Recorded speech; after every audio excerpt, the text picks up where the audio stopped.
So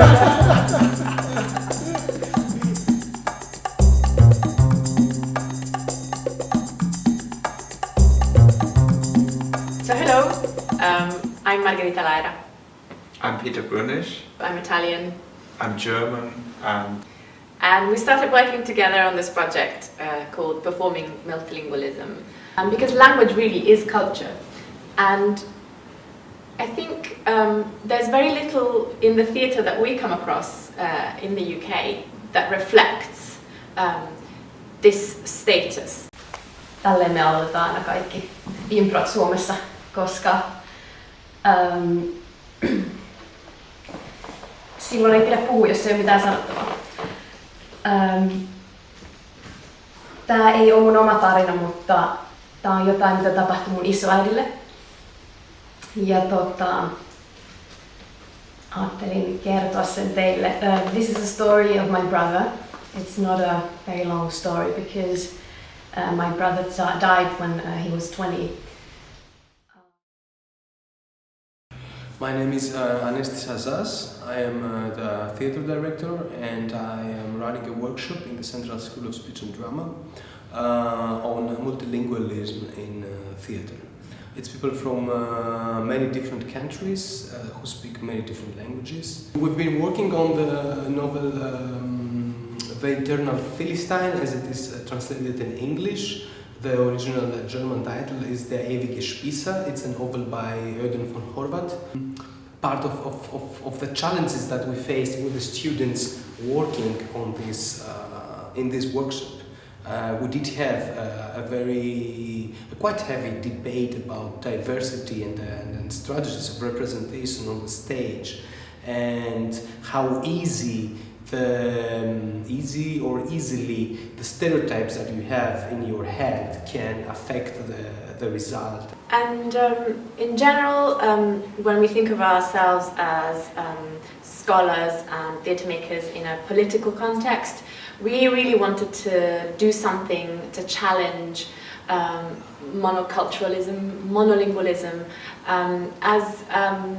as a field that does not offer a rich cultural context for what we do, what we are in multicultural societies. I think as citizens of multicultural societies, we have a duty to learn to care about others, about the languages of others, about the cultures of others. And we have a duty to explore what it might mean to be put in a position where our language is not the main language, where our values and our ways of conceptualizing the world aren't the default position. This is really important for everybody to experience. And I think being in the rehearsal room with people whose mother tongues are different from ours, and exploring how we might come together through theatre, speaking different languages, even if we don't understand exactly what's being said, is such a rich experience that we really wanted to explore further. Who here considers themselves a Philistine?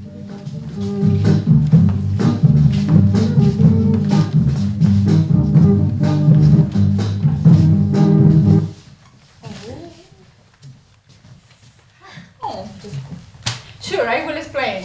So, I wrote it in my arm. The etymology of the word Philistine, that is P-L-S-H-T, it means migrant. So, for me, it has to be within a migrant.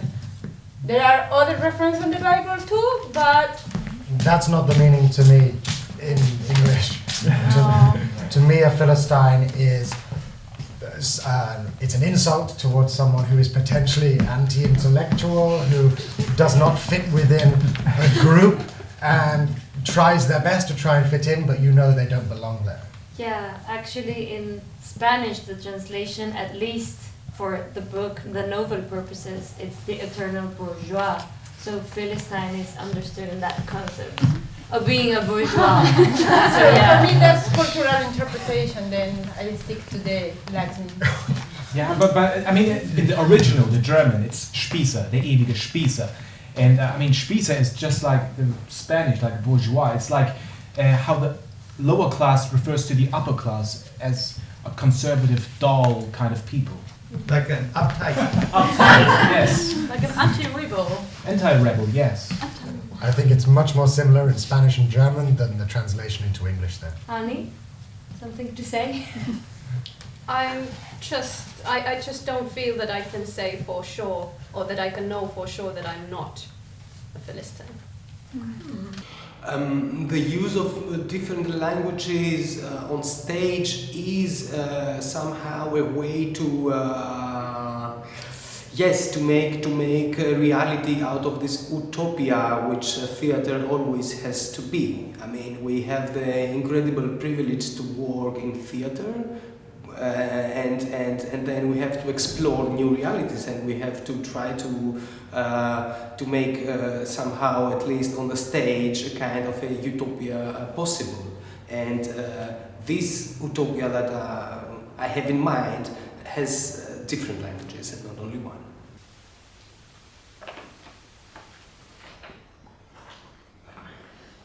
Tout à l'heure, j'étais très énervée.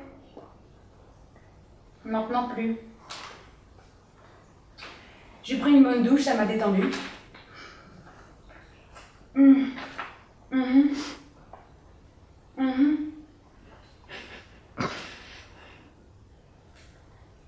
They still want changes.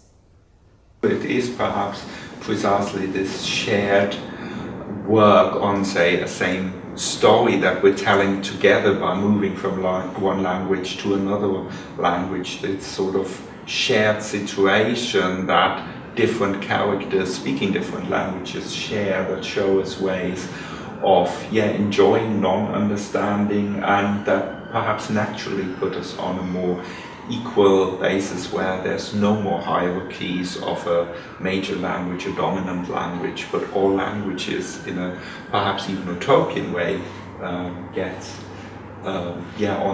an equal stage. So my name is Anne Borelvich. I'm a director. I'm based in Paris, and 3 years ago, through a Creative Europe funded project, I created the Instant Mixed Theatre Lab. We don't need subtitles.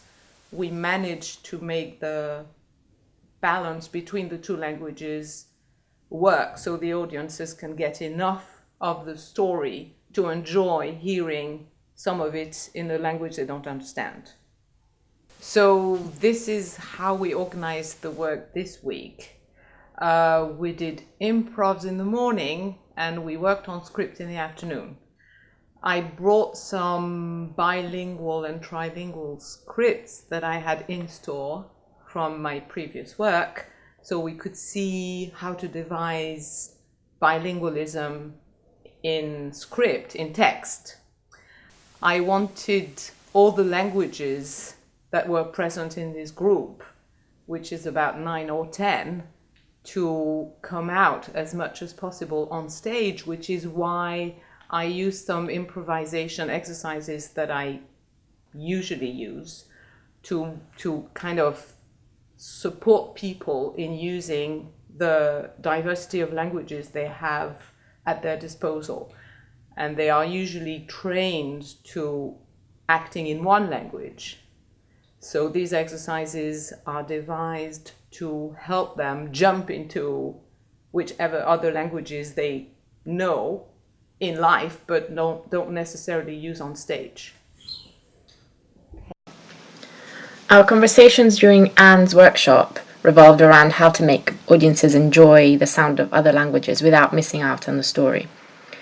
Peter and I learnt a lot from being in the rehearsal room with Anne, Anestis, and the students. As we planned our conference and subsequent edited collection of essays, we were left with more questions than answers. How is practicing multilingual theatre a political act? What is the ethics of multilingual theatre practice? What is the role of the audience in co-constructing the meaning of multilingual performance? How can actor training change to serve multilingual performance? How is multilingualism negotiated by theatre makers in the rehearsal room? Why do we need multilingual performance? How is practicing multilingual theatre a political act? What is the ethics of multilingual theatre practice? What is the role of the audience in co-constructing the meaning of multilingual performance? How can actor training change to serve multilingual performance? How is multilingualism negotiated by theatre makers in the rehearsal room? Why do we even need multilingual performance? I think for me the biggest discovery is pretty obvious, is that you don't always need to understand what the people on stage are saying in order to understand the story or the emotion that's being conveyed. So I was surprised at how little of a certain language I need to understand word by word. So for example, when we are staging a dialogue and one person's speaking in English and the other person is speaking in a totally different language, I only kind of need to know and understand what one of those people is saying, and the rest I can infer or read from body language. So I guess that was the most obvious but also quite exciting discovery.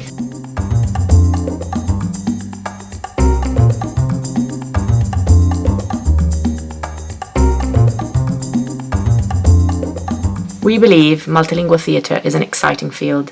For performers, researchers and audiences alike, it multiplies possibilities and challenges the insularity of monocultural, monolingual ways of making performance. We are excited to keep working together in this field.